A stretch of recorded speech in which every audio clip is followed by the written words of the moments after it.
নাহমাদুহু ওয়া নুসাল্লি আলা রাসূলিহিল কারীম, আম্মা বাদ। সম্মানিত সভাপতি, বাংলাদেশের শীর্ষ পর্যায়ের উলামায়ে কেরাম, সংগ্রামী সাথী ও বন্ধুগণ, আজ আপনারা এখানে কেন উপস্থিত হয়েছেন ভালো করেই অবগত আছেন। গত 24-এর 5ই আগস্ট পরবর্তী আমরা চেয়েছিলাম একটি সুন্দর বাংলাদেশ, যেখানে থাকবে না বেইনসাফ, হানাহানি, সন্ত্রাস, খুন খারাপি।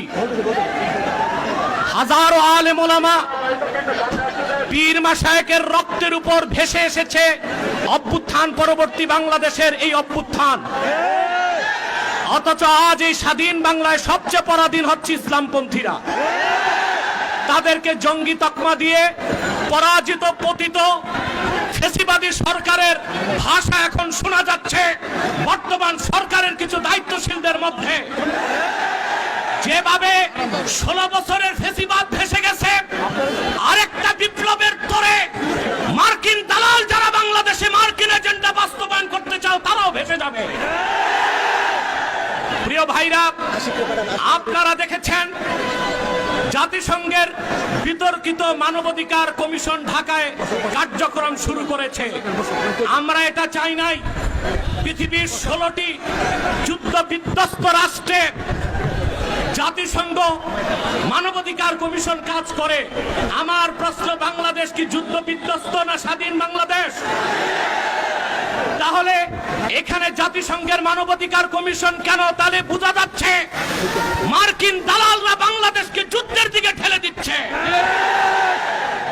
এক সাগর রক্তের বিনিময়ে হলেও 55,000 বর্গ মাইলের বাংলাদেশের কোন 1 ইঞ্চি জায়গায় মার্কিন আগ্রাসনকে প্রতিষ্ঠিত হতে দেওয়া হবে না, হবে না, হবে না।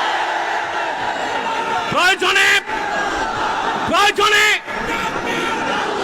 সাইফুদ্দিন কুতুস, রুকনুদ্দিন বাইবার্স, শাহজালাল ইয়ামানির উত্তরসূরির আরেকবার দেশের স্বাধীনতা রক্ষায় সশস্ত্র বিপ্লবের ডাক দিতে বাধ্য হবে।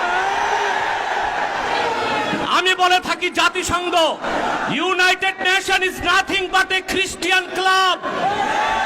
জাতিসংঘ মুসলমানের পক্ষে কখনো কাজ করে না।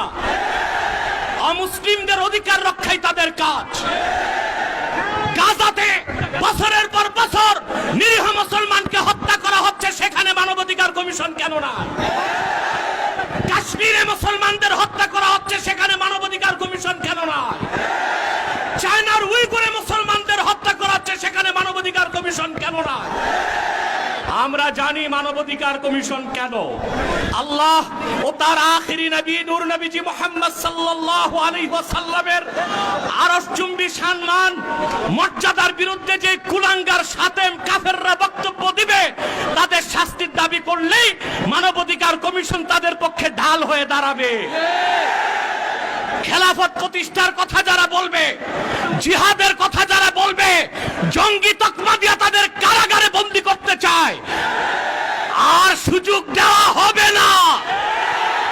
কোন একজন আলেমকে জঙ্গি তকমা দিয়ে জেলখানায় ঢুকালে জেলখানার ইটগুলোকে একটা একটা ছুটিয়ে দিবে বাংলা।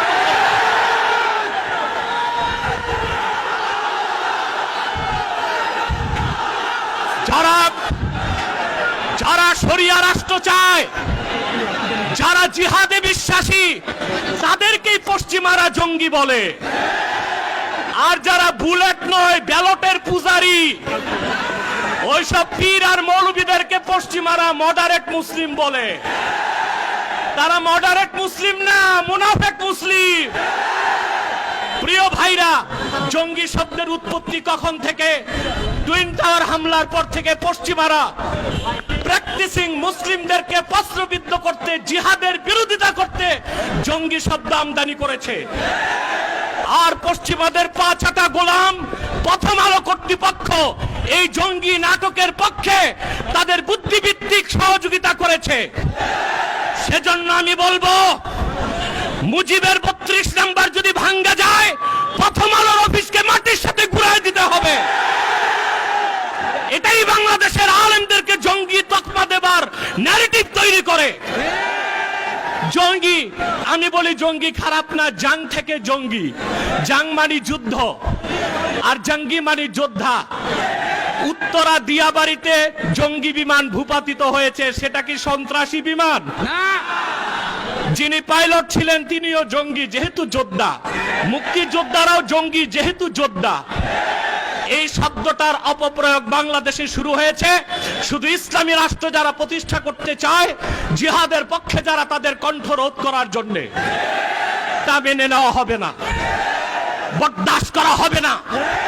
এই মহাসমাবেশ থেকে ডক্টর ইউনূসকে বলছি, কান পেতে শুনে রাখুন, আপনার হালুয়া রুটির ভাগ যারা খায়, আপনাকে তারা বাঁচাতে পারবে না।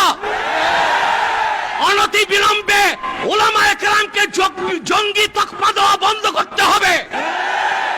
যে সমস্ত নির্যাতিত আলেম কারাগারে আছে, তাদেরকে মুক্ত করে দিতে হবে।